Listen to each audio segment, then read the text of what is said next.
लाभले आम्हास भाग्य बोलतो मराठी, झाहलो खरेच धन्य ऐकतो मराठी.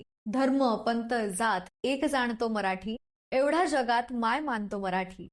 मराठी भाषेला फार जुनी परंपरा आणि वारसा आहे. तशीच मराठी भाषेतील साहित्य परंपरा तेवढीच थोर आणि मोठी आहे. ज्ञानपीठ पुरस्कार प्राप्त ज्येष्ठ कवी कुसुमाग्रज उर्फ वि.वा. शिरवाडकर यांचा जन्मदिवसानिमित्तानं 27 फेब्रुवारीला मराठी भाषा गौरव दिन साजरा केला जातो. कुसुम हे विष्णू वामन शिरवाडकर यांच्या मोठ्या बहिणीचं नाव होतं. कुसुमाग्रजांनी आपल्या बहिणीच्या नावावरून आपले कवी म्हणून कुसुमाग्रज हे नाव वापरले. पण इतके सगळे महान साहित्यिक असताना केवळ कुसुमाग्रज यांचा जन्मदिवस मराठी भाषा गौरव दिन का साजरा केला जातो? मराठी भाषेचे वैशिष्ट्य, त्याचा उगम कसा झाला, मराठी राजभाषा दिन आणि मराठी भाषा गौरव दिनातील फरक काय, या सगळ्या प्रश्नांची उत्तरं मी तुम्हाला या व्हिडिओतून देणार आहे. त्यामुळे हा व्हिडिओ शेवटपर्यंत नक्की बघा. मराठी भाषेचे वैशिष्ट्य काय आहेत हे आधी जाणून घेऊया. जगात सर्वाधिक बोलल्या जाणाऱ्या भाषांपैकी मराठी 15वी भाषा आहे. भारतातल्या अधिकृत 22 भाषांपैकी मराठी ही एक भाषा आहे. तर मराठी ही भारतातली 3री भाषा आहे. महाराष्ट्र आणि गोव्याची अधिकृत भाषा ही मराठीच आहे. मराठी भाषेला दीर्घ साहित्यिक वारसा आणि परंपरा लाभली आहे. कुसुमाग्रज यांनी महाराष्ट्राच्या सांस्कृतिक क्षेत्रामध्ये मोलाचं योगदान दिलंय.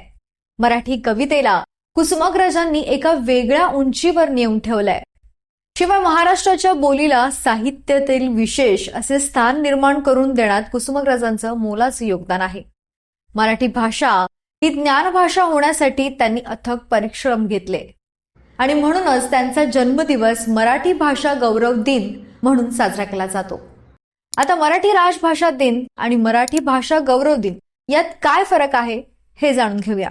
मराठी राजभाषा दिन 1 मे रोजी साजरा केला जातो, तर मराठी भाषा गौरव दिन 27 फेब्रुवारीला साजरा केला जातो.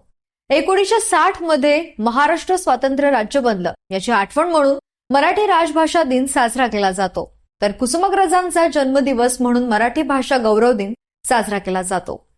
मराठी भाषेचा उगम 9व्या शतकापासून झालेला समजतो. या भाषेची निर्मिती संस्कृत पासून झाली. औरंगाबादच्या पैठण येथील सातवाहन म्हणजेच प्राचीन भारतातील एका हिंदू राजवंशानं प्रशासनात महाराष्ट्री भाषेचा वापर सर्वप्रथम केला. नंतर देवगिरीच्या यादव काळात मराठी भाषेची समृद्धी झाली. संत एकनाथ महाराजांनी मराठी भाषेतून भारुडे लिहिली. मराठी भाषा अनेक संतांच्या कीर्तनांनी, ओव्यांनी तसेच भजनांनी सजली आहे. हिंदवी स्वराज्याचे संस्थापक छत्रपती शिवाजी महाराजांनी मराठी भाषेचे आणि संस्कृतीचे रक्षण केले. महाराजांनी मराठी भाषेसाठी पहिला राजकोष तयार केला. मराठी ही आपली मातृभाषा आहे, त्यामुळे तिचं संवर्धन आणि आदर करणं ही आपली जबाबदारी आहे. मराठी भाषेचा आपल्याला सदैव अभिमान असायला हवा. गर्व आहे मला मी महाराष्ट्रीय असल्याचा. त्यामुळे जाता जाता कमेंट बॉक्समध्ये जय महाराष्ट्र नक्की लिहा. व्हिडिओला लाईक करा, शेअर करा आणि जर तुम्ही या चॅनलवर नवीन असाल तर चॅनलला सबस्क्राईब करायला विसरू नका. धन्यवाद.